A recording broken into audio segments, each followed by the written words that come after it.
Thanks. So today, I think this will carry on quite well from what Lauren's just been discussing. I'm here to discuss honesty, how to create honest organizations.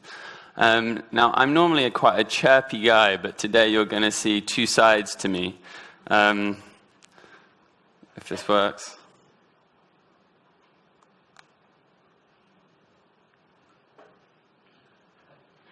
I don't feel awkward. You're going to see the ranty side of me for a while. All my slides will be black. And then you'll see the slightly happier side of me. I promise that's the real me most of the time.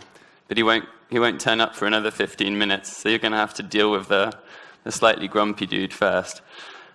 Before we start, though, I'd love you to all grab your phones. Can you all lift your phones up for me? All right, and now I'm just going to take 30 seconds, just individually on your own. I'd like you to look through every notification that you have on your phone. Just read through what's on there. So grab your phone and just look through the notifications. I've got a podcast one. My wife just spent some money somewhere. This is true. Someone liked a picture of mine. I've received a text. Just look through what you've got on your phone. Okay? If you don't have any, go and just look your last 10 texts on WhatsApp or something. Just scroll through. Okay. So now I'd like you to take your phone, lock it, and I'd like you to just put it on your leg, face up, with the screen facing you. Okay? Now, out of respect, I would love you to not check your phone for the whole session, please. Of course, it's your choice, though. You're free to do what you want, but I just ask that you try to not check it. That way, we've done the phone checking for the session. Now, I say you're free to choose. Freedom is like the topic that seems to go through all my work. I've written a book on the future of democracy and the degree to which we live in a democracy today, or maybe not. The future of work, I believe, is a journey towards increased freedom in the workplace. And I think schools, I could rant about that for quite some time before arriving at any good definition of freedom in schools. So freedom is like the thing that seems to trigger me. It's the thing that both makes me dark and bright in equal measure, depending on the situation. And I want to tell you, you may have heard of this. It's an old ad campaign from the 1920s called Torches of Freedom. So it was during the women's liberation movement. The tobacco industry had a big problem, which was that it wasn't cool for women to smoke. So they got a PR expert called Edward Bernays, who was the nephew of Sigmund Freud. And he learned a lot from his uncle. So he had a campaign called Torches of Freedom. And he said to women, you are free, and you should celebrate that by standing like the Statue of Liberty, holding a cigarette in your hand. And you should show your freedom. And this is an advert. Look, women are free and ancient prejudice has been removed. Is it the prejudice of women's liberation or the prejudice of women can't buy Lucky Strike? So very quickly, a huge number of women started smoking. It became acceptable for them to smoke. The questions I'm asking myself is, to what degree are we free? And assuming perhaps not as much as we tend to think we are, what can we do about that? And the argument I'm going to make today is that thing that you held up a minute ago is the Torches of Freedom of 2018. That's the cigarette pack that you just held up. First, I'll tell you a little story. You've probably guessed what it is. You've probably heard enough about this, so I'll just tell my personal story, which is that around the time of Brexit, I've never been politically active. I voted, because you're supposed to, but I never really participated, certainly not emotionally. And during Brexit, I posted things like this on the internet. I really cared about the Remain campaign. I really, really cared. Unusually for me, okay? So I was really passionate about it, and I would post things that only an arsehole could post. on the internet. I would post these long rants around if you don't agree with my point of view on the world, you're simply wrong. That's what I'm telling everybody here. And when I read back through it, I don't agree with everything I wrote. Then I retweeted this guy. Age breakdown on Brexit polls tells the underlying story. An older generation has voted for a future young people don't want. So the argument this guy is making is that older people have voted for a future young people don't want. I retweeted him. I agreed with him. I just totally disagree with former me. I disagree with past John. No matter your age, you should have a say. So I don't agree with the thing that I thought, but at the time I did think it. And I'm wondering, was it me that thought that? Did I think the thing that I thought I thought? So my question to myself is, was I hacked? And who hacked me? Okay, so the top 10 wealthiest companies in the world, 6 of them are the big tech companies. You'll notice that Google gets 2 slots in the top 10. They're all bigger or within the top 30 countries in the world in terms of financial power. If you were to compare a country to a tech company, you'd be talking about the biggest countries in the world. So this financial power is incredibly worrying. It's existed before, and I think it's the tip of the iceberg in terms of the power that they have. But it's power. And they're obsessed with growth. You'll always hear talk of growth. Now, of course, the talk of growth is also a cultural thing. It's not all their fault.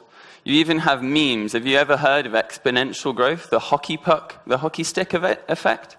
That's like the thing that all the startups want, right? They want the hockey stick. It's a meme in culture. It's not a law of nature. It's simply a cultural mechanism that we always want it to go like that. And so this is something that is a part of the culture behind these companies. And it's culture in general. I recommend you research a dip in GDP or growth slows down or something like that. And what you'll find is so many articles that say that, for instance, Google's revenue has dropped, the growth has dropped to single figures. So they're not slowing down, they're not getting smaller, they're still getting bigger. They're just getting bigger slower, and that's bad news. Do you see what I mean? They're getting bigger, just slower than before, and that's bad news. This is a huge amount of money. This is a big increase to us. But to them, stuff's slowing down a bit. So I want to ask, how do we grow? How do these companies grow? What's the mechanism? And I'm going to bring in a few theorists who I think have put this pretty well. And I've built a playlist of a lot of their research. So, if I'm allowed to, I've been hacked.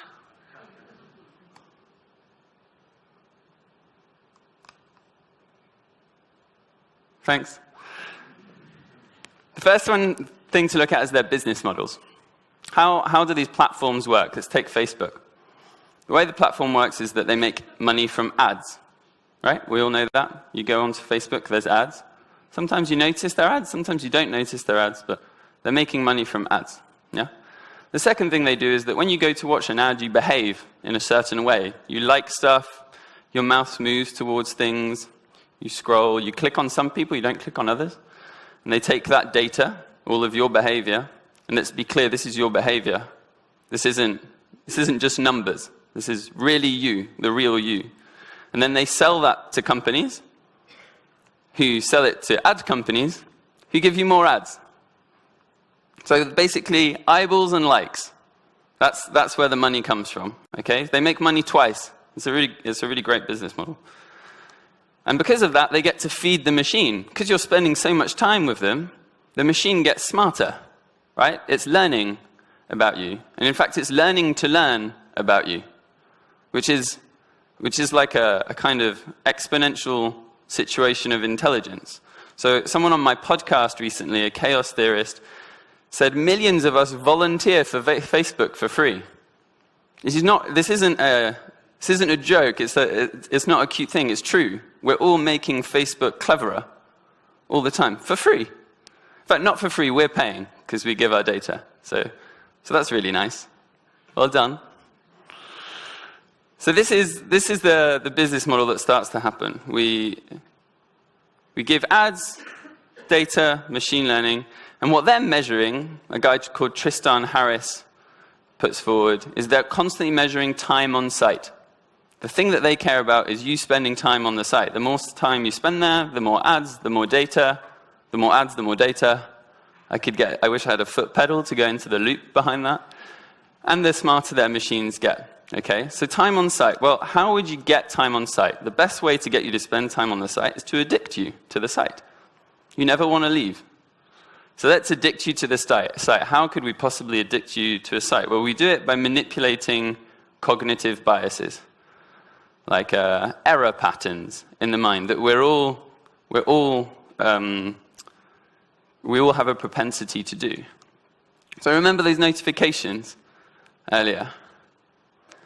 So some of you may not have all noticed that you're doing it, but many of us, I just remembered that my wife had spent money on my credit card right now.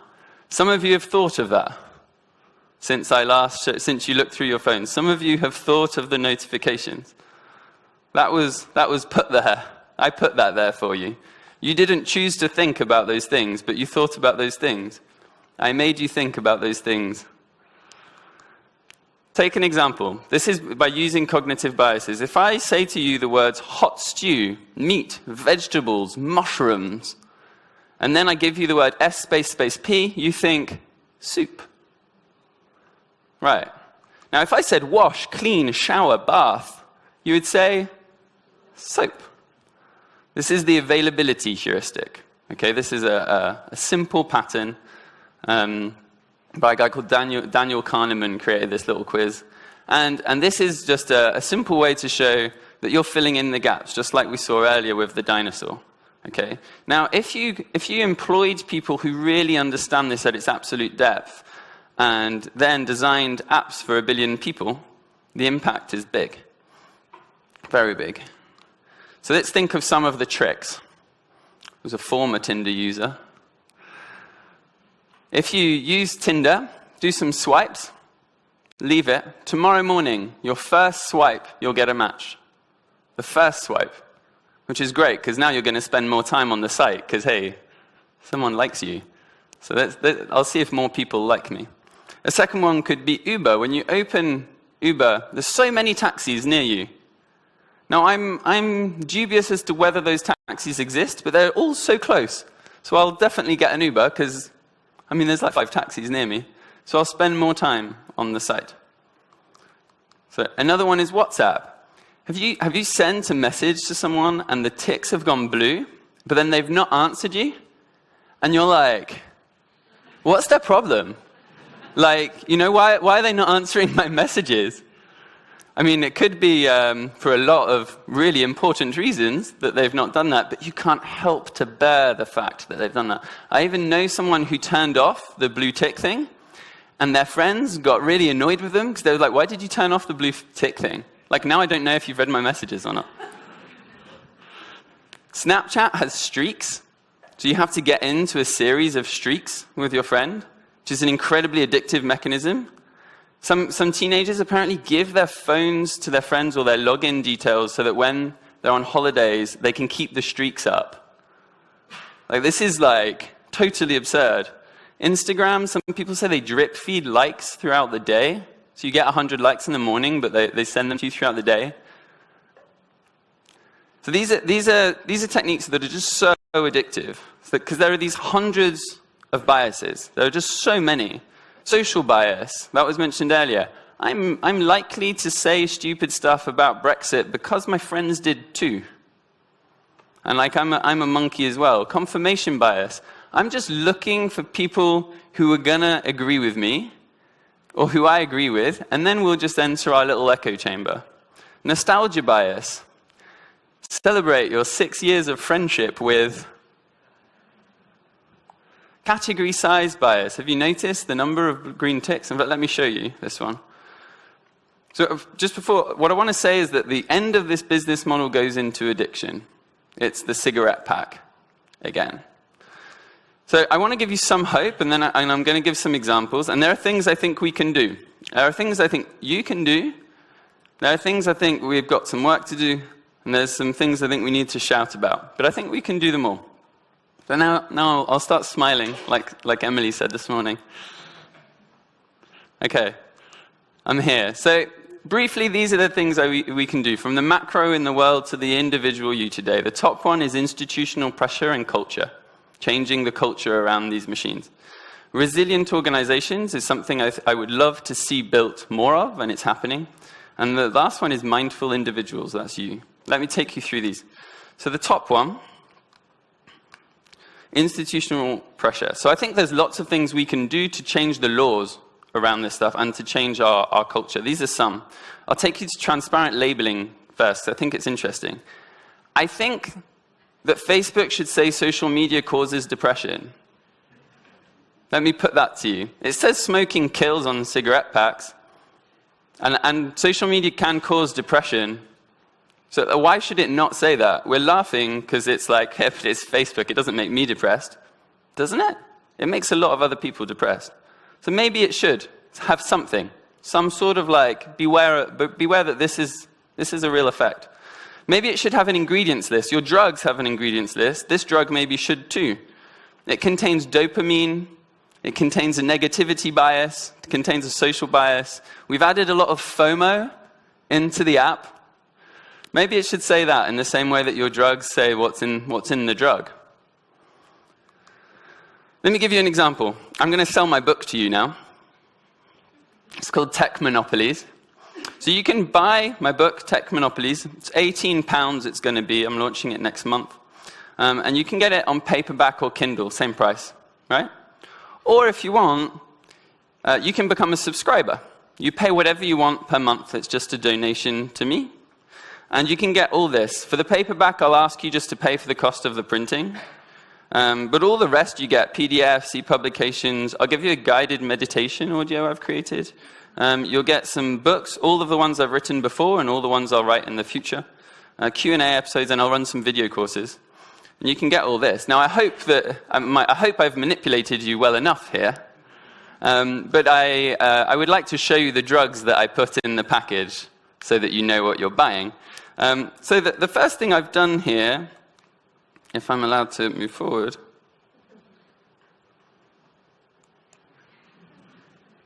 First, I used an anchoring bias. So you really rely on the first piece of information you were given. So I gave you a high price quick, right? Because then when I told you that you can pay what you want, it was like, oh, that's not very much. It was £18, and now it's whatever I want. So that's really great. Another thing I've put in the product is a category size bias. So on the left, I put 2 green ticks, but on the right, I put about 8. So that's better. Another one I've put in there, can I have a click through to the next slide, please, is I use the noble edge effect. So products of caring companies are seen as superior. And I have a namaste emoji, and therefore I'm very caring. And so hopefully you'll think I'm noble, and you might go and subscribe to me. The next one is I use the speak-easy effect. I think Donald Trump used this very well. Words that are easier to say are more trustworthy and valuable. So I didn't use the word donation. I thought of using a Buddhist term called danya, but you'd be like, what's he on about? So I just used pay what you want, which is normal speak, and so you now probably are more likely to think I'm clever, which is great. And there's, I think, one more, which is the transparency effect. So apparently, I've told you, and this won't change the fact that you're more likely to follow the manipulation that I put in place. So that's great, because I've still been honest, and you're still hopefully going to be slightly bent towards doing the thing that I'm trying to get you to do.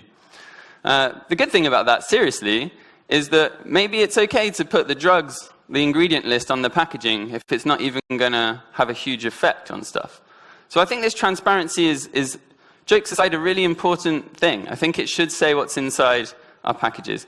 So there's this idea that Tristan Harris has put forward of an organic tech movement. What the organic movement was for food, maybe we need that for tech.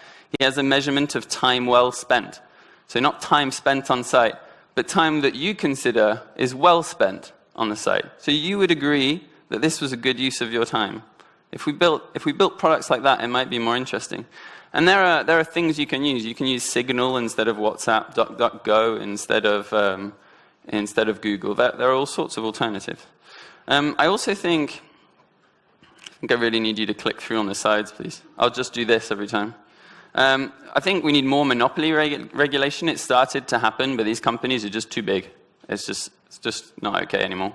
And I think it should be the same for advertising. I think the advertising business model is at the source of why a lot of this happens, and I think that needs somehow regulating, although I'll admit to not having a specific idea as to why.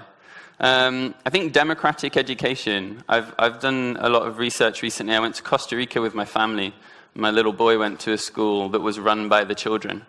And it was just a totally amazing experience. And I think if more of us were brought up in those kind of environments, we would grow up understanding what democracy really means. And we wouldn't let some of this stuff slip so fast. So this is the institutional stuff. What about resilient organizations? I believe there is a type of organization we can build, and I need to go a lot quicker, I've realized, that will make this possible.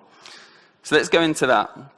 I think we can build organizations that are less volatile fundamentally according to these two principles. The first one is distribution. Instead of having a central hierarchy, we distribute information. It makes it a lot more difficult for one ideology to take over the whole system. But if all those people are the same people, if we're all white men, probably the same ideas are going to pop up, which is why we need diversity. Let me show you that. So we need companies that look more like this. I think we also need companies more and more in the future that won't be owned centrally, according to that same principle. And so what I want to show you here is this, is that you can, instead of owning companies that are owned like this, you can have companies that are owned by the worker. To give you a really specific example,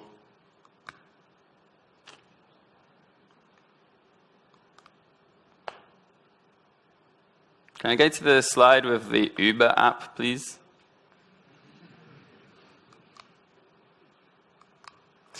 So there is an example in Denver. There's a taxi cooperative owned by the drivers. So instead of loads of drivers working for very little money to make Uber rich, the drivers own the platform. This is a really different definition of freedom inside work than the other way around. And I think it's super important to start designing cooperatives more and more. This is something that existed hundreds of years ago in farms, but I think we need it now. And finally, I think we need companies that are self-managed, managed by the people, not managed through old hierarchical structures, and there's plenty of examples of why. So I just want to rush you through that, because I think there's one thing that we can all do, regardless of building new companies, and that's us as people. How can we behave as people? What can we do about this? Like, do you have a problem? Is my question. Do you have a problem? I think I sometimes have a problem. Do you have a problem? So let's have a think about this. One thing we can do is positive habit formation. There's loads of stuff you can do to simply be a bit less addicted. My phone's on grayscale, and when I turn it on to color, it seems so colorful. If you put it on grayscale, your phone becomes boring again. I recommend you do that. There's other things you can do. One is that you can leave your phone at home when you go for dinner with a friend. You can get a watch so that you don't go to it. You can get an alarm clock so it's not in your bedroom. You can not bring it to dinner. You can turn off the notifications. We need to understand that we are being hacked by these methods, and there's stuff we can do about it. But you need to admit your problem first. And then finally, the one thing we can do is understand our minds. And for that, I want you to all grab your phones again to finish this off.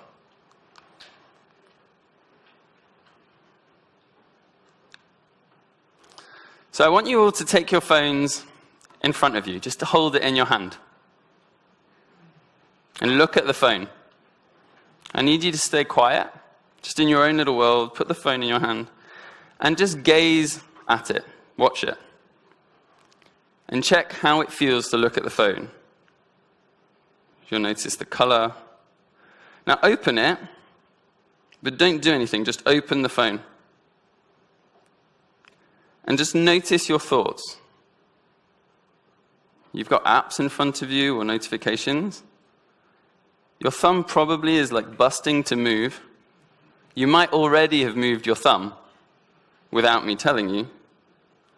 There's probably an app that is just calling for you. So open the app. Open the one that just called out to you the most.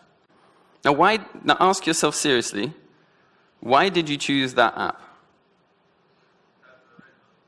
It had the red notification, thank you. Did you decide to open the app? Like, did you think the best thing for me to do right now is to open that app?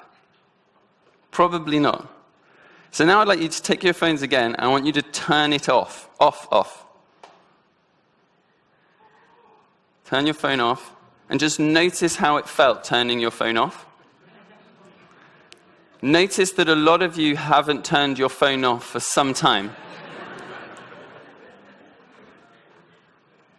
And then just like, no one can contact you right now. How does that actually feel? So just to very wrap up, because I know I'm over time, I think we need to really consider our addictions here. Can I have the next slide, please? And I think we need to understand that those things are tools. They're made to call people, to book restaurants potentially, but they're not drugs, they're tools. And we can choose whether they're tools or whether they're drugs. So these are the three things I think are important. I want to ask you today to design products for people. I think we can design organizations for people, and we can discuss cultures where we can talk about what's right and what's wrong when we're building products. And if you would like to buy my book, you can pay what you want. You'll notice that over here, I've said you can join the community. And that's because you're more likely to join if I tell you that other people are doing it too. So you're more than welcome to come and join us over there. Thank you.